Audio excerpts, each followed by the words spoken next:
Hey guys, we're checking out a house in Galesburg. It's a single-story ranch with some interlocking shingles. Pitch isn't too bad. So right off the bat, obviously it's an over. Can get just barely up underneath there, but we're sure there's felt underneath there, so nothing big to look at there.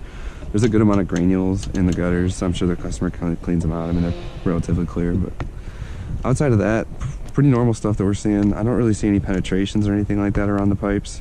Obviously they're just hard right over the top of the shingles. There's a little bit of blistering going on in a couple spots, just depending on where you walk and feel. You can see a little bit more towards the eaves that there is some blistering going on with the shingles. Pretty straightforward. There's no ridge vent, obviously, so we've just got some pot vents. So you can see just down the line what's going on there. Outside of that, again, just some pretty basic stuff. Nothing special, nothing terrible kind of a situation. Chimney, don't really see anything in too bad a shape.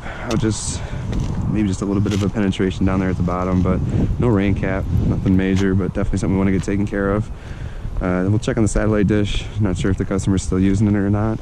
Outside of that, there's a few weak spots in the roof, but hard to tell if it's deflection or if it's something just going on with the shingles again. They have had some leaks that they've been experiencing. One being from this guy right here, the skylight.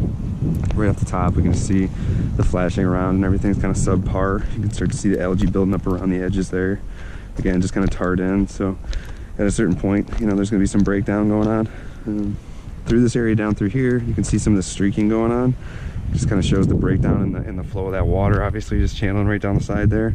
So I think that's obviously going to create continuous pocket. Something we'll want to check in the attic, bottom side.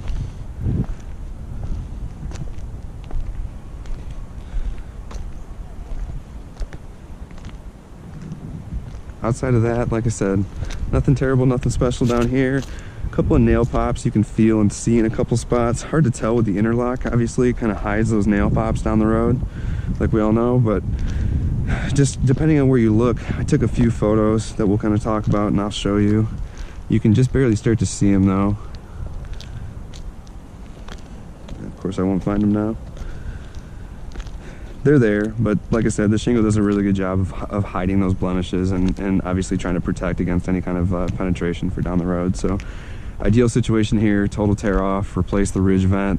We could talk about some inflow venting, but honestly with the situation right now, I would replace the ridge vent, see what kind of options we have. Customer is saying that the soffit option is not going to be plausible just because of the build of the house, which totally understandable. It's going to be kind of a creative solution one way or another, but it'll be a situation, we'll figure something out.